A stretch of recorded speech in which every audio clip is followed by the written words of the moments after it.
Здравствуйте, дорогие зрители нашего канала. Точка кипения.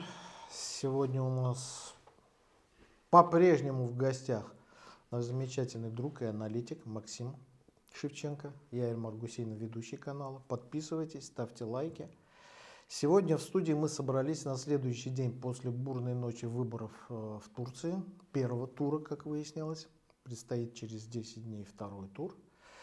И вот, поскольку Турция нас всегда интересовала и интересует, хотелось бы оценить произошедшее в этой стране, с которой Россия связана самыми разными узами и отношениями. Что там произошло?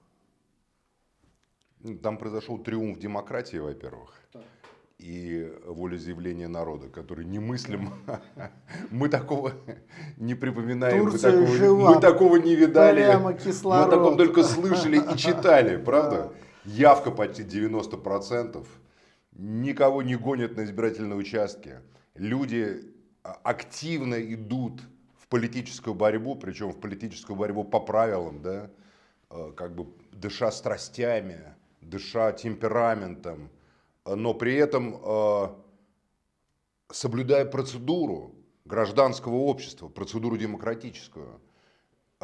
И само поведение кандидатов, да, Кылычдар Оглу, на мой взгляд, его команды начали слишком рано давить и тем самым подпортили общую такую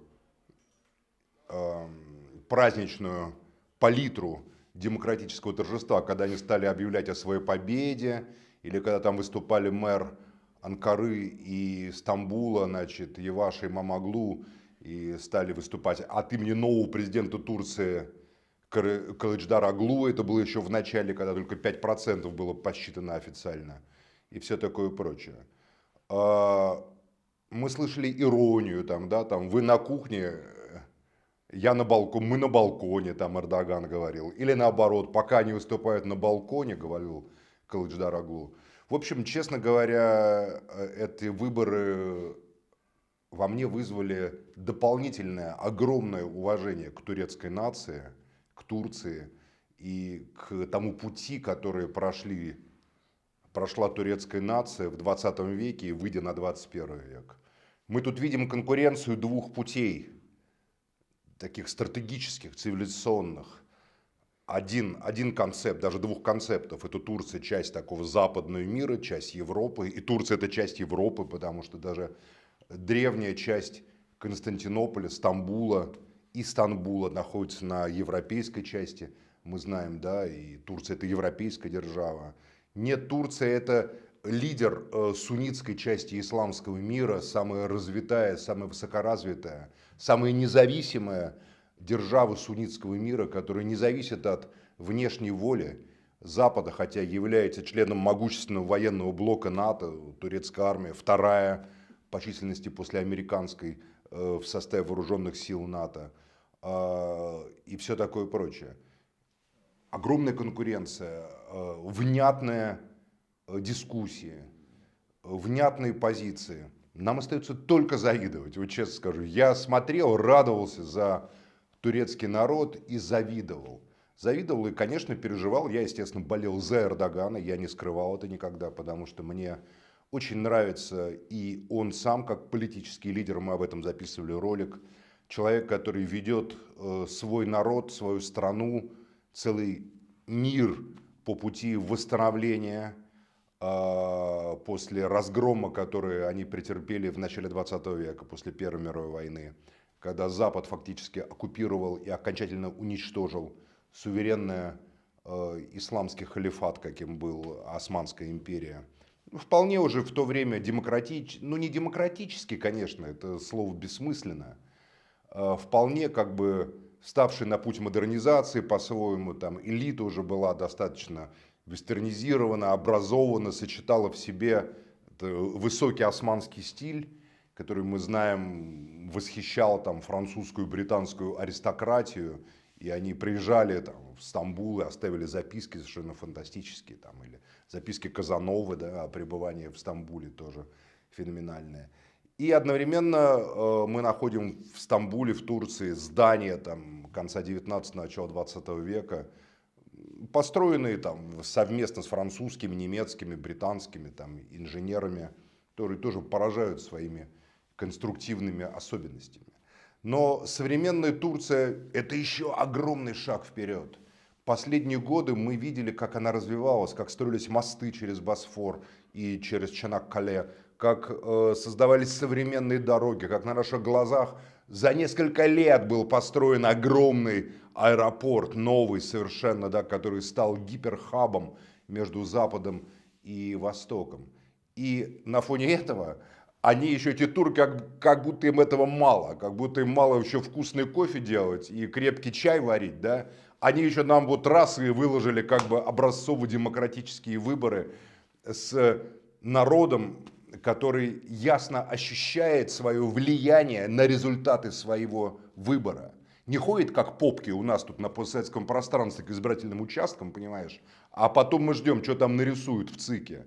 А когда ясно, что каждый голос, каждый бюллетень будет посчитан представителями политических партий конкурирующих. С полным пониманием, что от этого С полным зависит пониманием, их да. дальнейшая жизнь. Будет просмотрен журналистами независимых изданий. Страна, в которой представители оппозиционных партий могут стать мэрами, победить на выборах в крупнейших городах, да, в Стамбуле, в Анкаре, в Измире там и так далее. Страна, в которой идут открытые дискуссии, на которой оказывается огромное давление Запада, который поддерживал Кылычдар Оглу просто открыто. Западные СМИ публиковали опросы, что Эрдоган проигрывает в первом туре, разгромно, все, полная победа. Это же было давление на избирателей, да?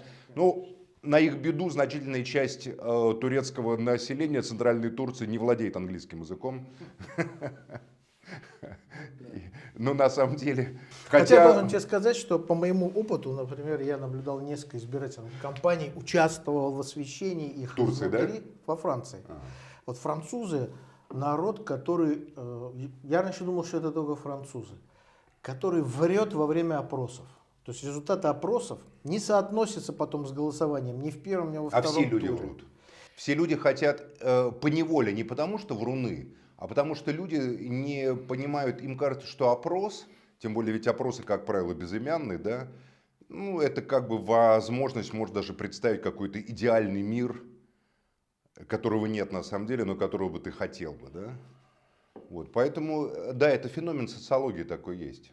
А вот Турция, не кажется тебе страной, что вообще в мусульманском мире идет давно уже, ну во всяком случае последние полвека, не будем во времена Ататюрка уходить, идет борьба между мусульманскими странами и народами за то, чтобы показать, как надо, как мусульманская страна и народ может принять западную цивилизацию, модернизацию по-западному, не отказываясь от своего исламского начала и духа. У иранцев это свой путь, саудитов свой, египтяне там среди арабов Я пытались просто не понимаю, по-своему. какая у саудитов модернизация, кроме того, что они покупают суперсовременные и супердорогие западные вещи на свои бесконечные деньги.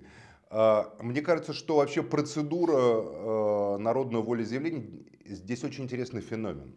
Ведь западная цивилизация исходит от определенного понимания антропологического человека, гуманистического, да? Как я мыслю, следовательно, существую. Это, собственно, цивилизация Декарта. Это даже не цивилизация, а Аристотеля, который не мог дать определение человеку. Помнишь окончательное? Может быть, утерянные рукописи Аристотеля, где он это дал. Ну, как там существо с крыльями, помнишь, это, с перьями. Кстати, Аристотель спасен арабскими переводчиками. Ну, это сейчас не будем туда углубляться. И западная антропология исходит из человека, из понимания человека как самодостаточной сущности, которая, в принципе, не нуждается ни в богах, ни в чем-то еще, и которая к этому добавил потом Кант и Гегель и еще многие другие, движим как бы этикой истории, гиперэтикой, которую Гегель определял как дух истории, да? Вот как бы некий такой смысл высший в истории, который заложен в ней самой, да? И в принципе, гуманистическими ценностями прогресса. Исламская парадигма говорит совсем о другом. Этика не спослана свыше, она дана в Коране Богом. Бог дал еще, значит, ну вот Ибрагиму он Коран не спаслал, да, значит, первому ханифу, но, значит, Мухаммеду, посланнику Аллаха, он, значит, дал, не спаслал Коран, и там изложена этика отношений человеческих, отношений межнациональных. Есть даже аят: мы сотворили вас племенами и народами, дабы вы познавали друг друга. Во-первых, мы знаем отсюда, что племена и народы в Коране заданы как первичные сущности, которые сотворены самим Богом. Да? Они возникли в ходе исторического процесса, как об этом говорят марксисты западные, либо либералы, либо, в общем, поклонники развития социального. Это конкуренция двух совершенно разных антропологий, а не просто там Запада и Востока. Вот определять это как Запад и Восток, это красиво, как это писал Киплинг, там Запад есть Запад, и Восток есть Восток, и с места они не сойдут, пока не предстанут небо с землей на страшный Господень суд, да, в своей знаменитой балладе о Востоке и Западе. Но в целом это разная антропология, это разное происхождение этики. Этика, неспосланная от Бога, этика, которая развивается в ходе человеческого общения. Кто не понимает западно эту концепцию, мы адресуем к Петру Кропоткину, великому русскому философу, анархисту, который так называется одна из главных его работ об этике. Несколько наивная, когда он этику возводит от отношений между животными в животном мире, мол, и у людей также есть склонность к гуманизму. Но это утрированный, но это вполне западный тип, который человека уподобляет животному. И искренне верит западный человек, что человек произошел от обезьяны. А Эрдоган не верит, что человек произошел от обезьяны. Эрдоган считает, что Всевышний сотворил Адама, а потом его жену Хаву, как говорят мусульмане, да? И что от них уже пошли люди, их сыновья, которые заполнили собой землю. В это верит Эрдоган. И самое удивительное, он демонстрирует, что эта вера в нем и в его сподвижниках, в миллионах, сотнях миллионах мусульман, спокойная, не истерическая, вполне сочетается, оказывается, с современными беспилотниками, с современными самолетами, с современными технологиями, с современными IT-технологиями, с современным государством. И выясняется, что государство не является ноу-хау западного типа эффективное. Во-первых, мы изначально знаем, что это не так. Поскольку китайское суперэффективное государство в Китае, которое ничем не обязано Западу, просто вообще ничем, вот, ни одним даже микроскопчиком не обязано Западу, когда туда впервые приехал западный монах, Кроме марксизма. как мы знаем, это другое. Это Маркс, переплыв янзы, как говорится, внес самый серьезный комментарий. Я знаю это место. В том, что нет недоступных как бы сложностей, да, для настоящих коммунистов. Это все шутка. Короче, оказывается, на Земле много самодостаточных цивилизаций, а не один центр мира. Эрдоган – это и есть реальная многополярность. Это и есть многополярность, которая основывается не на ядерных бомбах, ракетах, напыщенных физиономиях генералов, которые сидят за кнопками этих ракет и прочитали там вчера там Ивана Ильина, либо там, не знаю, Ницше, либо еще там чего-нибудь, либо Дугина, там, либо кого-нибудь еще, понимаешь, там прочитали, и вот они как бы думают, что мы теперь другой полюс. Нет, вот Эрдоган это полюс. Это этика исламской цивилизации. Имам Хомейни – это другой полюс. Да, они имеют теснейшие отношения с другими цивилизациями, с европейской, с американской. Это чуть-чуть разные цивилизации, прямо скажем, и европейская, и американская. Китайской, там, индийской. И берут из других цивилизаций. Это нормально. Ты можешь брать все, что угодно. Там, от китайцев порох и чай, от там, римлян или от эллинов философию Платона там, или там, Платина, или, допустим, геометрию Архимеда, да, или Евклида. Там. От там, индусов учение о созерцании внутреннего и внешнего, понимания, что то есть это, там, это единство. Да. Ну вот и исламский мир показывает, что этими выборами. Эти выборы в исламском мире, подчеркну, в исламском мире. И огромное количество мусульман которые голосуют за Эрдогана, а я точно уверен, что каждый, кто голосует за Эрдогана, это мусульманин, это верующий человек. По крайней мере, давайте так скажем, мы точно знаем, что почти все верующие Турции голосуют за Эрдогана. Почему почти? Потому что есть феномен, как в Египте, когда ваххабитская партия, поддержав этого Сиси против Мухаммеда Мурси на саудовские деньги, потому что ваххабиты ненавидят ихванов, братьев-мусульман, которым принадлежит Эрдоган, она как бы обеспечила победу военного переворота и уничтожение потом и дикие репрессии против братьев-мусульман, пытки, гибель, значит, огромного количества людей и самого президента Мухаммеда Мурси. Мученика, безусловно. Так вот, вот они поддерживают Эрдогана, мусульмане. Почему? Потому что они показывают, что ислам это не просто религия, нацеленная на духовное, это политическая религия. И что, будучи мусульманином, ты не можешь игнорировать политику и участие в политике. Политика заложена в самом исламе. Вот это вот джамаат, система джамаата, община, да, вот это вот мечеть, куда приходят на джума, где, значит, собираются люди, разговаривают друг другу. Такой демократизм, как бы, естественный. Конечно, везде возникают социальные слои, везде возникают кастовые слои.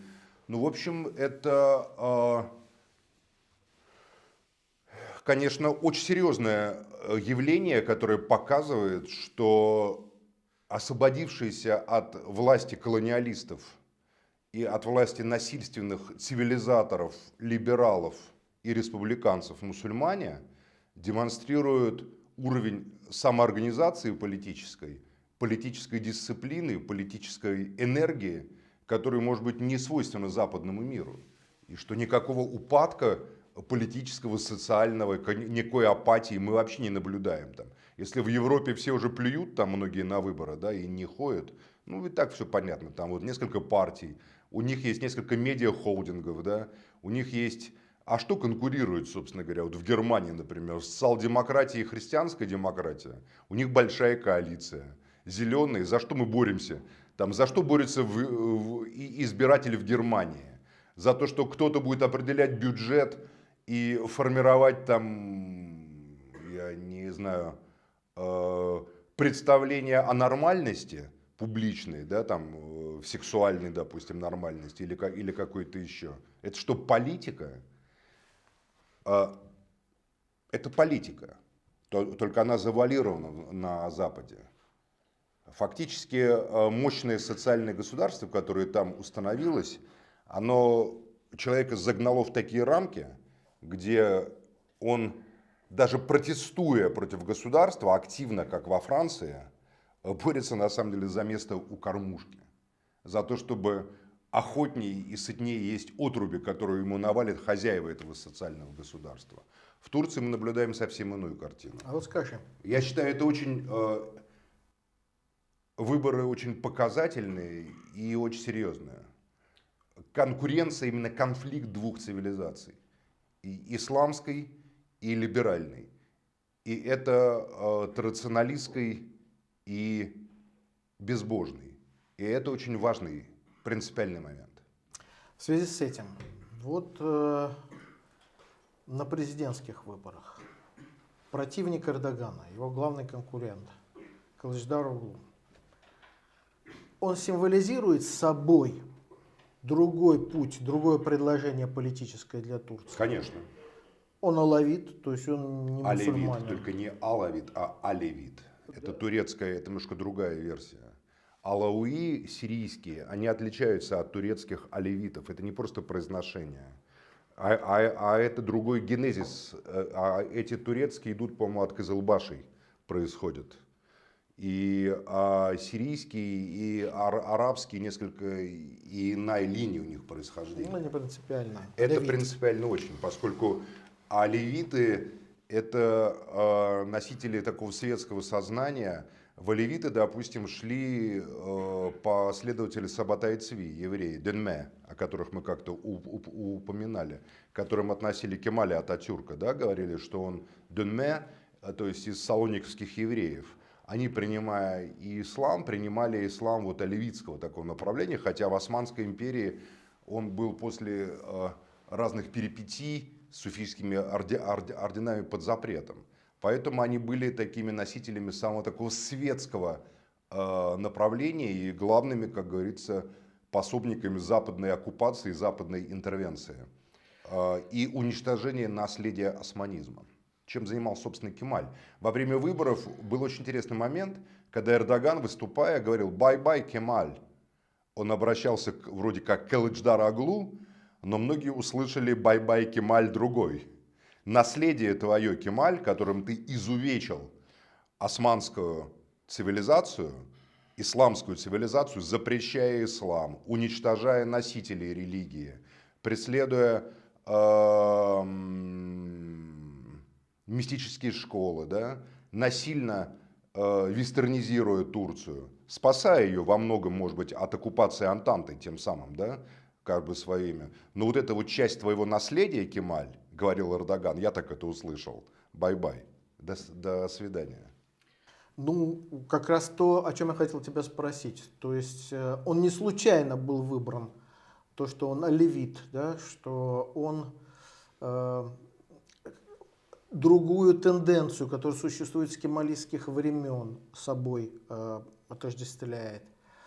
Он государственный чиновник, он почти всю жизнь провел на различных видах государственной службы. Кстати, достойный человек, я чем могу сказать. Просто его бэкграунд. вел себя вполне достойно. Просто его бэкграунд пытаюсь понять. Потому что он там, год стажировался во Франции в свое время, его отправили Значит, туда масон. учиться. 100%. Стопроцентный масон, да. Каким, видимо, был и, кстати, Ататюрк. Просто про это мало известно. Возраст. Он старше, хотя так не скажешь, он неплохо выглядит, но он старше на несколько лет Эрдогана.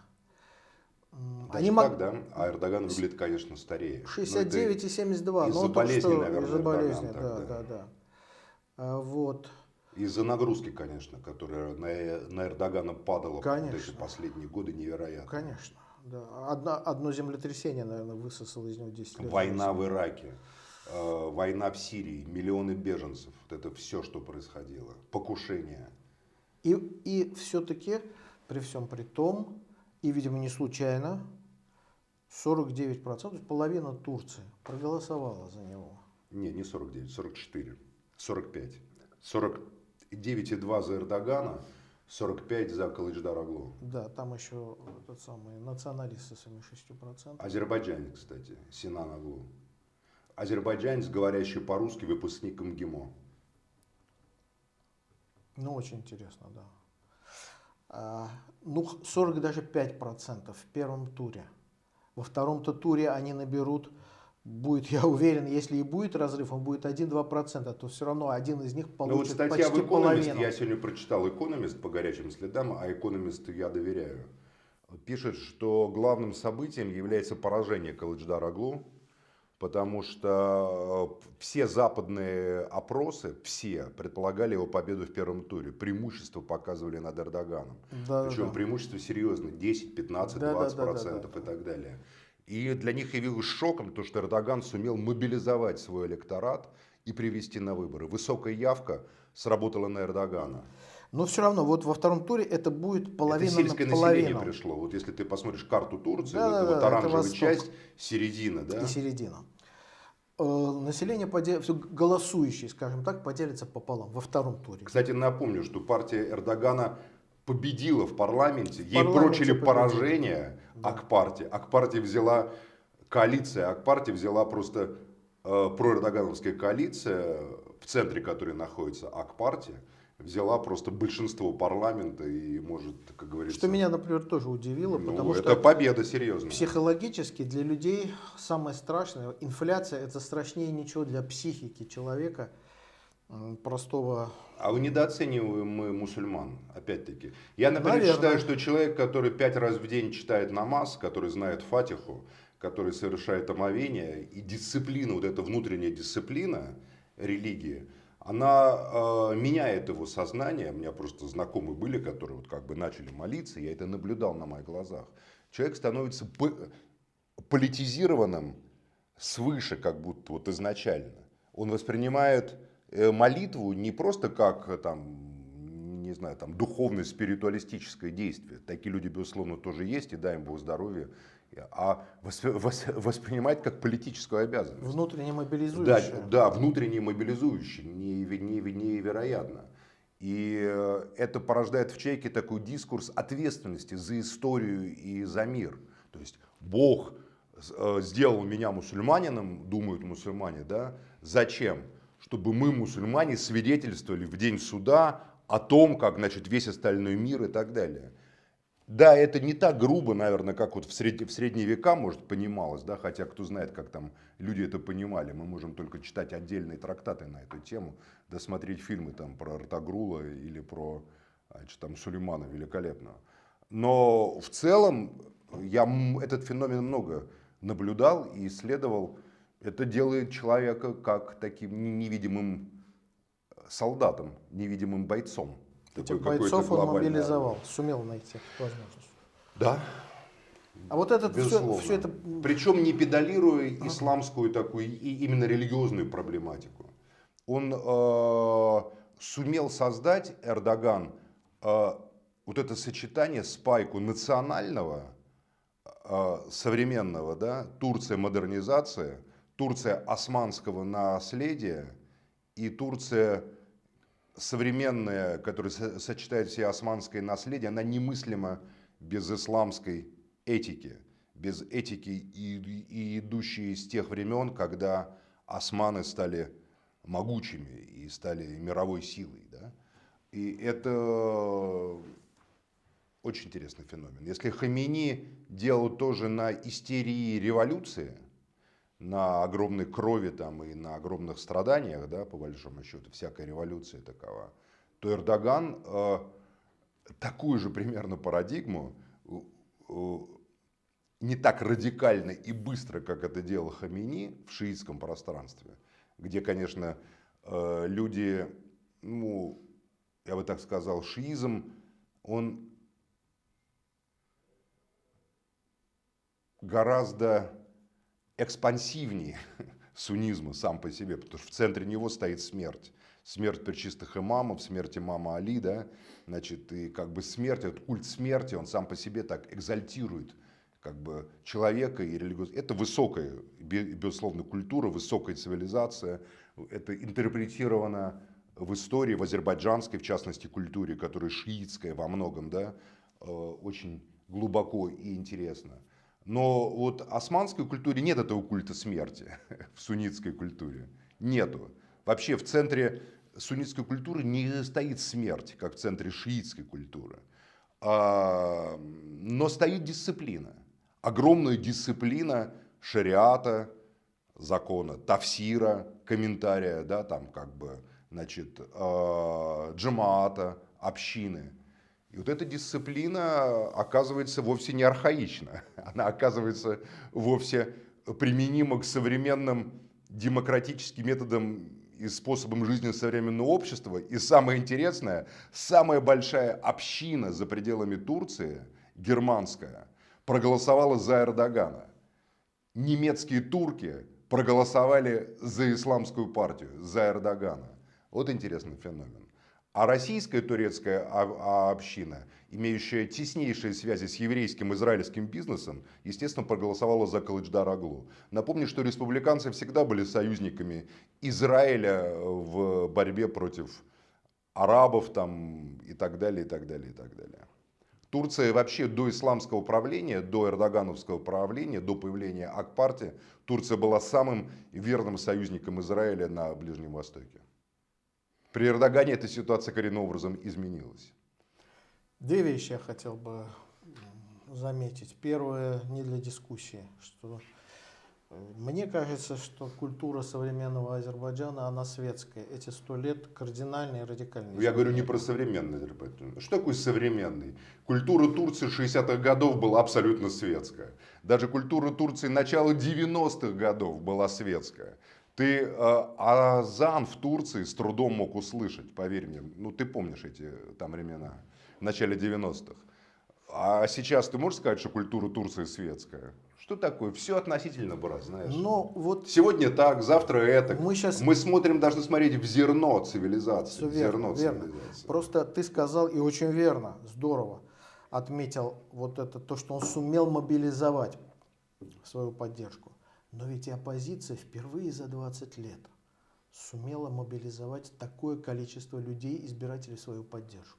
Что, устали от Эрдогана? Нет, просто огромные успехи экономического и социального развития, которым Турция обязана Эрдогану, имеют оборотную сторону.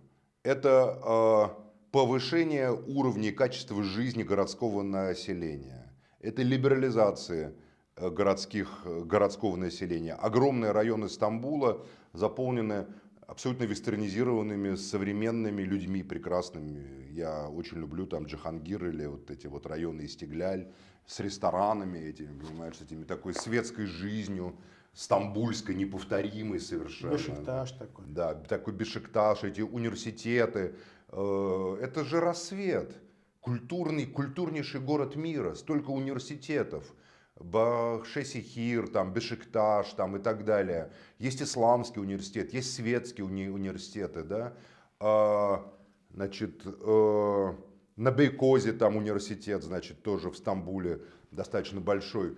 Куда ни плюнь, везде очень хорошие, реально, гуманитарные причем, учебные заведения, причем левые, либеральные, исламские, традиционалистские, националистические. Музеи потрясающие. Какие хочешь, на любой вкус найдешь.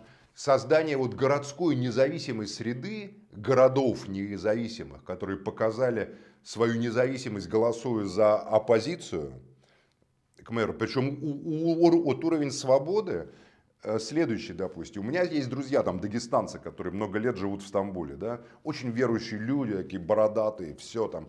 И они голосовали за оппонента Эрдогана. Я говорю, как же так, это же ваш исламский, говорит. А, говорит, да, он в мечеть ходит, но при нем улицы плохо убирают. А этот, говорит, хоть и пьет, это, конечно, харам, но зато улицы подметать начали. Понимаешь? Уровень свободы, который возник благодаря Эрдогану. Напомню, если кто-то полагает, что при так называемой светской власти Турция была таким прямо либеральным обществом, вы ошибаетесь. Турция это была военная диктатура, фашистская практически. И только начиная Я бы сказал, полицейская. Ну как полицейские, когда военные арестовывали премьер-министров, там их, по-моему, там судили даже. Последние перевороты были чуть ли не в 70-е или даже 80-е годы. Да вот в 2016-м попытка была военного переворота, понимаешь? Там и так далее. Демирель Тансу Челер это был как бы выход из Турции, которая была зажата в тисках военной хунты, военной диктатуры. И как раз именно исламское движение, вот это появление, значит, там Эрдогана, до него, как этот мэр Стамбула, это был мусульманин тоже. Эрдоган тоже был мэром Стамбула, а вот до него еще был. Ну, в общем, короче, вот они показали некое пространство свободы. И в городах, конечно, возникло новое поколение. Образованное поколение, которое ищет, думает, которое думает, что это там за дед уже 20 лет там у власти. Надо менять, вот как вот во Франции. Ничего, что во Франции там Ширак сидел примерно столько же, там Меркель примерно столько же, сколько Эрдоган была у власти, Меркель, да? И никто их не называет. Кто назовет? Говорит, Ангела Меркель диктатор, да? Сколько она лет была у власти? По-моему, даже побольше Эрдогана, или сравнимо. 18 лет. Ширак там, Миттеран, будешь, такие мэтры там наверху болтались, да, там, не знаю, там. Деголь не вылез, ну ладно, Деголь это 40-е, 50-е годы, война, это герой национальной Франции, человек, который создал Даже Деголь поменьше, чем Ширак. Да, Ширак просто там пушкиновед, понимаете, или Деголь сидел... с 59 по 69. Да, во главе Франции. И ничего, как бы на Западе можно. То, что в Америке своих сыновей, вот ты как бы президент 8 лет, а потом твой сын президент 8 лет, да? Или жена, допустим, идет в президенты тоже Америки. И это нормально. А тут диктатор, авторитарный режим. О, как. Вот вам показал диктатор, как надо проводить, как надо строить свободное общество свободных людей и проводить свободные открытые выборы. Поэтому, да, города, конечно, оппозиция, да, это взросление, да, это свобода, Это свобода выбора. Да, люди не боятся власти. Власть не запугивает людей. Мы помним Турцию. Да почитайте в интернете, посмотрите в Яндексе, наберите там, в Википедии. История Турции, военные перевороты. У вас там целый такой список будет. Людей просто что-то еще не так давно, лет 30-40 назад. Ты что-то не то говорил, тебя в тюрьму пихали, понимаешь? По-моему, Эрдоган сам в тюрьме сидел. Сидел, Когда да. там мэром чуть ли там не стащили его с трибуны, понимаешь, там, когда он там в Стамбуле это было. Поэтому да, да. Такая же ситуация была с Пероном когда-то, который принес Аргентине национальное... Он, правда, не спас Аргентину от военной хунты, которая периодически там приходила и после Перона и так далее. Я бы не стал Эрдогана сравнивать с Пероном, потому что под перонизмом нету такого цивилизационного мощного фактора, как под значит, эрдогановским феноменом. Это именно явление суннитской исламской цивилизации политическое. Кстати, многие мусульмане критикуют Эрдогана. Они говорят, мусульмане не должны участвовать в политических партиях, создавать политические партии. В Коране сказано, что мы вас и так уже сотворили партии, хисб, слово употребляется, зачем, мол, еще какие-то партии нужны. Что это все обезьянничание западного образа жизни там, и так далее. У Эрдогана достаточно серьезной критики с исламской стороны. Но никто не может не признать, что в плане гражданских свобод Турция, наверное, одна из самых свободных стран сейчас вообще на земле. Так, если разобраться. Что будет дальше? Что будет во втором туре, как ты думаешь? Ой, не знаю. У меня и с первым туром есть вопросы, потому что там миллион бюллетеней, которые забракованы. А в этих миллионах бюллетеней, я думаю, победа Эрдогана-то Победа и была. Эрдогана, конечно, да. Да. И я уверен, что так называемое глубинное государство, вот это вот, которое создавалось десятилетиями западным масонством в Турции, оно, конечно же, Эрдогана ненавидит и боится, потому что Эрдоган несет свободу, духовную, внутреннюю, человеческую свободу людям. А им нужна власть именно вот этого вот тагута, этой системы угнетения, которым является глубинное государство. И во втором туре, конечно, у Эрдогана есть очень большие преимущества. Потому что поражение Кылычдароглу, несмотря на все бравурные вопли и крики, и западные пропаганды, и его хвастливые заявления. Он, кстати, достаточно сдержанно об этом говорил. А вот Еваш, имам Оглу, его команда прямо анонсировали победу, понимаешь, Кылычдароглу. Да, это произведет впечатление на людей. Да. Они поймут, что А к чему. турки, ты же знаешь Турцию, ты же языком, ты же как азербайджанец, естественно, чувствуешь себя Это как дома в восточные Турции. люди, да. Не просто восточные, это люди, которые очень внимательно слушают, Слушают, там да. любят говорить комплименты, очень тебя. Да. Но если ты как бы что-то говоришь, то Да, тебе это скажут, верно. ты говорил, да, отвечай за базар, Да. правда? Я вот это как раз и имел. Вот. И это, я думаю, произведет для впечатление Кылычдароглу на может, да, ты говорил, что ты победишь, избирателя. да, а где ты, что? Потом вот эти 44 его процента могут не прийти. Могут не прийти. Да, городские жители. А все говорят про, значит, этого самого Синана, да? Синана. Да, что он там, его 5% решат вопрос. Еще раз говорю, вот то, что научился в России, это совершенно не значит, что он будет как бы пророссийски действовать. Он и в Азербайджане работал много лет, был в Азербайджане. Он вполне возможно органически связан просто, потому что когда мы говорим Россия, 90-е годы, он как раз в России, в МГИМО сидел, учился, считает это господство Гусинского, Березовского, Ходорковского, Смоленского и всей этой еврейской семибанкирщины, понимаешь, которая тут, как говорится, процветала и процветает. Единственное, что я не стал бы на национальном И израильское, происхождении. хорошо. А я не про национальность, ставить. а про глобальные диаспоральные сети, про Ударение. международный финансовый бизнес. Поэтому, вот еще раз говорю, почему российская, турецкая диаспора проголосовала против Эрдогана? Я думаю, вот потому что интересы финансовые. Тут, как говорится, экономика определяет политику. И у Синана тоже могут быть такие интересы. Я внимательно посмотрел несколько его интервью. Такой вполне, как говорится, ну он, прям скажем, не эрдогановец. Нет. Он такой либерал, да, националист еще. И он, в общем, там есть еще один нюанс очень смешной. За Кылычдароглу голосовали курды. Вот ты посмотришь на карты, Диярбыкыр и восточные регионы просто красные полностью. Курдские регионы целиком за Кылычдар-Оглу, что мне, честно говоря, непонятно с точки зрения прямой логики, потому что при кемалистах, республиканцах, курды были лишены просто прав. Нельзя было даже изучать курдский язык в школах, понимаешь? А именно после прихода к власти эрдогановцев открылись курдские газеты, радиостанции, так же как в Аттакии, значит, в Антиохии древней. Арабские заработали газеты и стали арабский язык изучать в школах там, и так далее. Но диалектика истории такова. Вот ты когда даешь кому-то право какое-то, да, он за счет этого права возрастает, и потом тебе говорит, как бы обратно возвращает претензию, да, что ты ущемляешь мои права. Ты ему говоришь, слушай, дорогой, я же тебе Все-таки дал права. А говоришь, а дальше я уже хочу сам решать, а не потому, что ты мне их дал. совершенно верно. И кроме того, они все-таки, ты будешь спорить, но я скажу, чувствуют, что Кылычдар-Оглу, он не турок. Алевит это алевит. Да, это важный момент. Это важный момент. Это сообщество, оно алевитское такое, значит, оно...